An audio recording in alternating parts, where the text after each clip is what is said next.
what if I told you that one of the most interesting anime open world gachas to release this year originally was a gacha, and then completely removed it without changing basically anything else? Well, let me tell you about DragonSword Awakening, a title that's finally available on Steam, and in case you're curious, I'm not sponsored by them whatsoever. That said, this game has elements from many popular games in the space, including Genshin Impact, Monster Hunter Worlds, and even Granblue Fantasy Relink, but make no mistake, there are several reasons why this isn't really a clone or a copy of any one specific, and instead its very own special experience.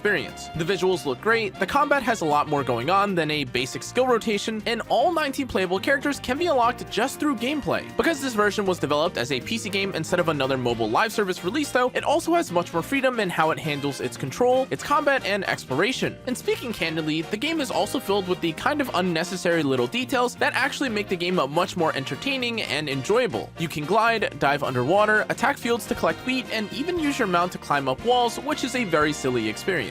So here's why you need to try DragonSword Awakening now, and why, yes, I'm not exaggerating really at all. To start things off though, let's talk about one of the most obvious reasons that DragonSword Awakening is pretty interesting at the moment, and that's of course because of its removal of its gacha. Now, to be clear, yes, the game originally began as a mobile live service title, but it was then transitioned into a standalone buy once model with no microtransactions except cosmetics, similar to that of Granblue Fantasy Relink. With this though, instead of downloading it for free and then gambling for every character that you'd like, you simply purchase the complete game once, and then all 19 characters can then be obtained through quests or by collecting an in-game material called Nameless Souls. Now regarding weapons, these are also earned through gameplay rather than random paid pulls. This naturally changes how it feels to build a team, as when you see a character who looks fun, you don't have to check how many pulls you have saved, wait for their banner, lose a 50-50, or wonder whether you should skip them for someone arriving next month. You simply continue playing and work towards unlocking them. That said, there are still paid costumes and optional familiar DLCs, so the game isn't completely free of additional purchases, but this doesn't take away from the base experience really at all. Of course though, removing the gacha wouldn't matter much if the game was actually not fun, but fortunately, combat is actually DragonSword Awakening's most interesting system. Every character interacts with different status effects, and instead of only swapping when their skills come off cooldown, you instead build your team around creating specific conditions that activate signal skills, which is something that you may find familiar from something like Granblue Fantasy Relink or even something like Arknight's Enfield with combo skills. One character might apply bleed, stun, or another status, which then creates the opportunity for a teammate to enter the fight and continue the combo, and in this game, this is known as signal switching, which allows your characters to constantly move in and out of combat rather than feeling like 4 completely separate kits that are sharing the same field time. This gives team building again a much deeper purpose beyond simply placing your strongest characters together, as you'll have to think about which effects each character applies, who can take advantage of them, which effects are actually worthwhile, and how you can do something like juggle the enemy repeatedly without allowing them to recover. Once everything starts working together though, combat becomes a chain of launches, status effects, character switches, follow-up attacks, and large skills instead of repeatedly cycling through 4 buttons. Being developed again also for PC specifically gives the combat much more room to breathe, and yes, the difference is noticeable when you don't need to fit every action onto a touchscreen. Now let's move to the visuals of DragonSword, which are honestly pretty incredible. Awakening has a bright and colorful fantasy world filled with large fields, castles, forests, caves, underground areas, oceans, and hidden locations to explore, but it has a familiar anime-inspired style, though the strong lighting and colors help give the environments their own identity. The character models are also very well illustrated into their 3D models, and combat effects are very flashy without making it impossible to follow what is happening, though admittedly swapping back and forth and having a bunch of skills go off still makes for a very complicated screen. Instead though, this fully commits to looking like a colorful fantasy anime brought into an open world, and that direction fits both the characters and the combat very well in my opinion. The world also has far more personality than I initially expected. You receive collectible companions called familiars, which function as mounts and help you move around the world, but these aren't just mounts that make you run slightly faster across flat ground, these can climb walls. You can approach the side of a building or cliff while mounted, and from this you can simply begin running upward, which looks completely ridiculous but is also very useful. The game also lets you glide across gaps, swim, dive underwater to collect resources or search for treasure, enter hidden caves, solve environmental puzzles, and participate in smaller activities scattered throughout the world. On that note, you can also attack fields to collect ingredients for cooking, but while none of these details individually transform the entire game, together they actually make exploration feels much more enjoyable and purposeful as opposed to something where you're just collecting to fill an achievement log. Now in terms of content and co-op, you'll be happy to know that though this was initially designed as a single player experience, it also includes optional online co-op. The story and general open world exploration remains solo, yes, but certain hunt and raid encounters can be completed with other players. This means again you aren't committing to another MMO or live service schedule, and you can instead progress through the game at your own pace in the exact way way you desire and only interact with the content when you actually feel like doing it. For me, though I'd still like to learn more about what this entails, this is a much better balance than simply forcing every part of the game to revolve around one or the other. You still have the option to fight along other players, but the main experience again is something that you can enjoy on your own. On that note, DragonSword Awakening doesn't completely escape the structure of its original gacha version. The progression still has plenty of materials, equipment farming, repeatable dungeons, and upgrade systems, but the difference here is that the grind is no longer connected to a limited stamina system, random character banners, or the constant pressure to spend money before something disappears. Yes, you're grinding inside a game that you own, and this means that you can get better gear for characters and also obtain said characters through grinding, but this is again something that just improves your overall account, and if you love a character, well, you're likely going to be farming or trying to improve them anyway. So with this, guys, DragonSword Awakening is definitely the sort of game that I personally want to see succeed, and honestly, I'm also pretty interested in personally. It takes the character collecting, team building, stylish combat, and colorful world that makes anime gacha RPGs appealing, but then removes the random pulls and sells the result as a complete game, which I think is literally what the devs did. You get 19 playable characters, status-based tag team combat, a large fantasy world, optional co-op, mounts that climb walls, and no need to actually save months of currency just to obtain the character that you actually want. It's also worth mentioning that the devs do have a roadmap and are planning on updating the game, and again, though this may not completely escape its live service origins, it is something that's surprisingly rare and interesting in the gacha space. It's a former gacha game turned anime open world RPG, where your progress is determined by how much you're willing to play, not really how much you're willing to gamble. So if you enjoy games like Genshin, Wuthering Waves, Arknight's Endfield, or even Monster Hunter World, but wish that there wasn't as much gacha in some of the former titles, DragonSword Awakening is absolutely worth trying. Like, comment, and subscribe if you enjoyed or learned something from today's video, and I'll see you all next time.